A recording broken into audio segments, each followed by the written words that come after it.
passing an exam is a technique which you must master. Okay? This is a unavoidable ability which all of you who have not yet passed MS or DORT or DAB has to acquire.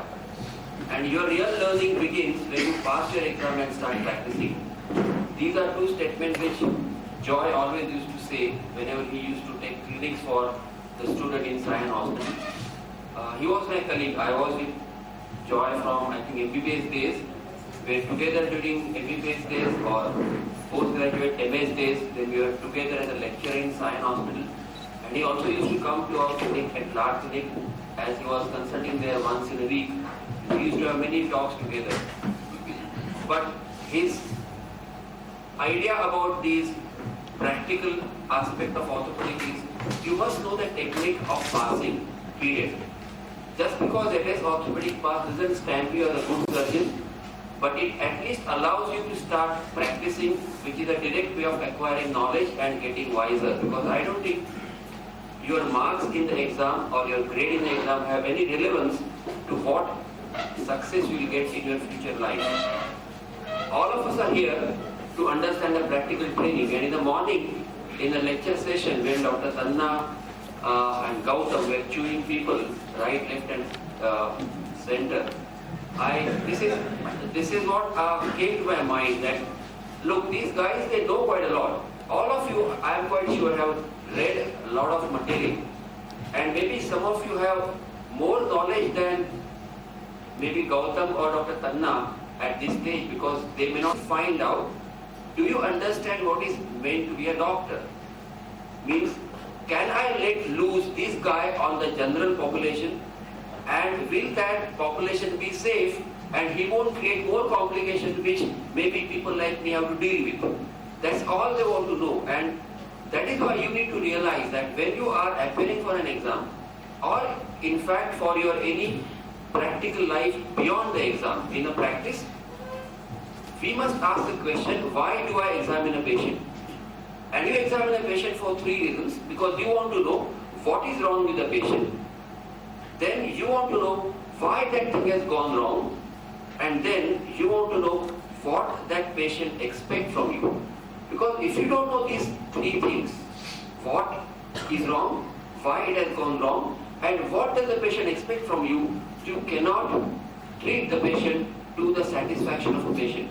Again, I am saying to the satisfaction of a patient means many times I do a knee replacement surgery, I see a patient, great range of movement, good looking knee, excellent X-ray, and patient is not happy. They keep on grumbling about things which haven't gone well.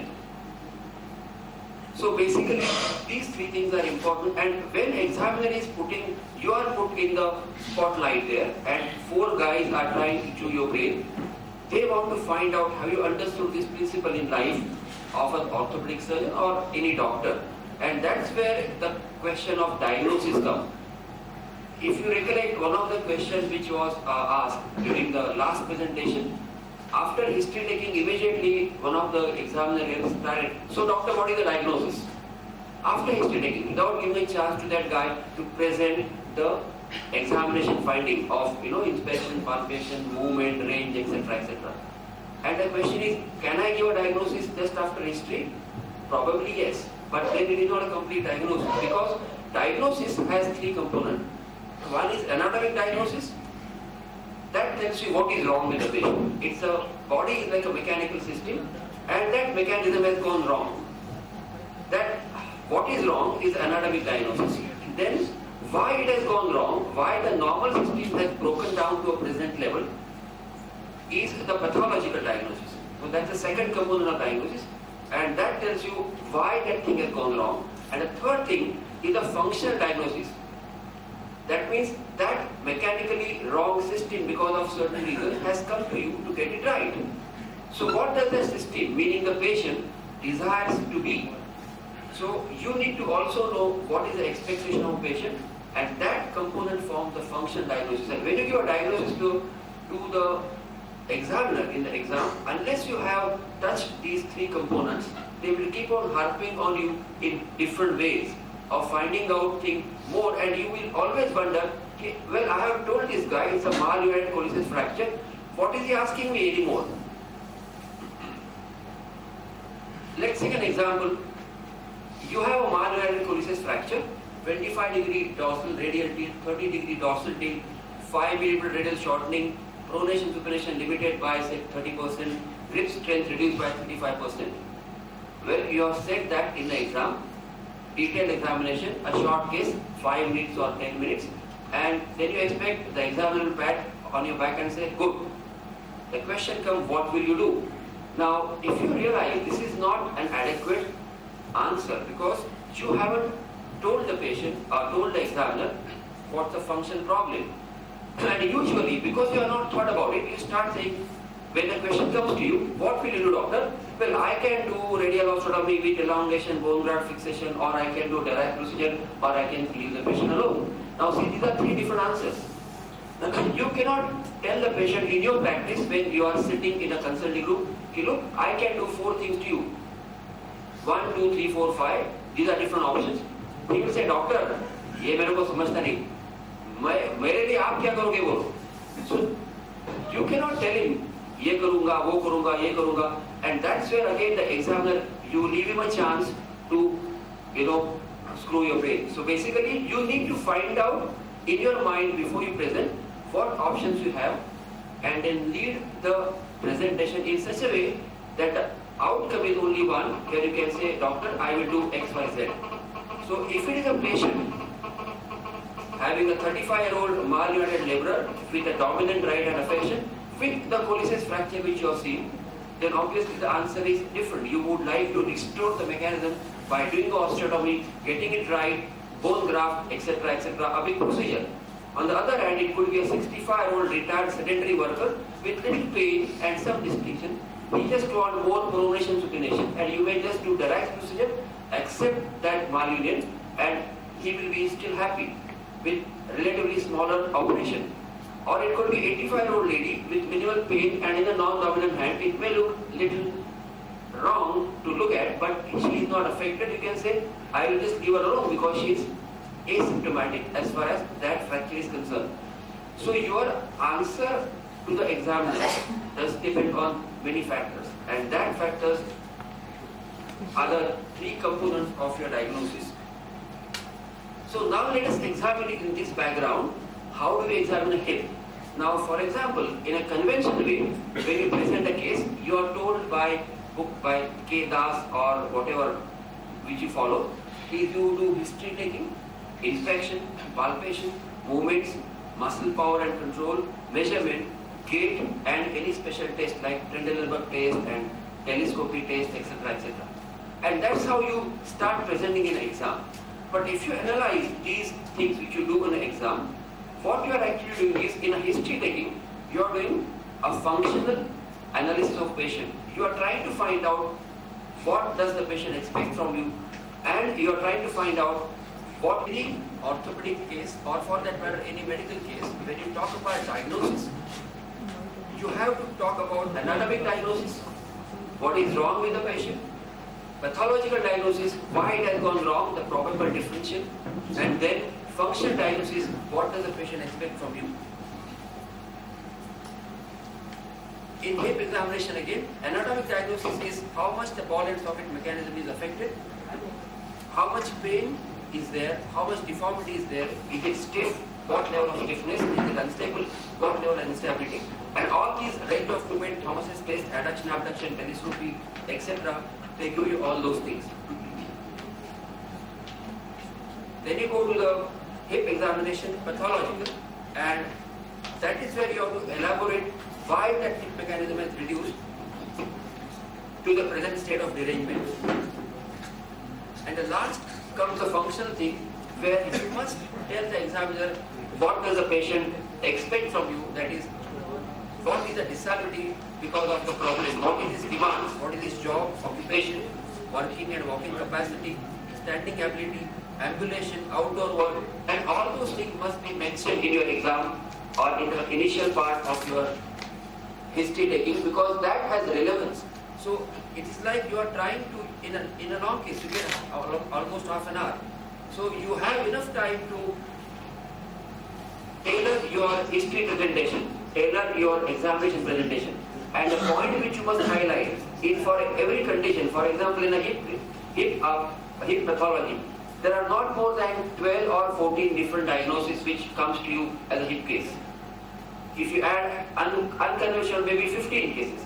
But for all 15 cases, there is some way all those problems originate.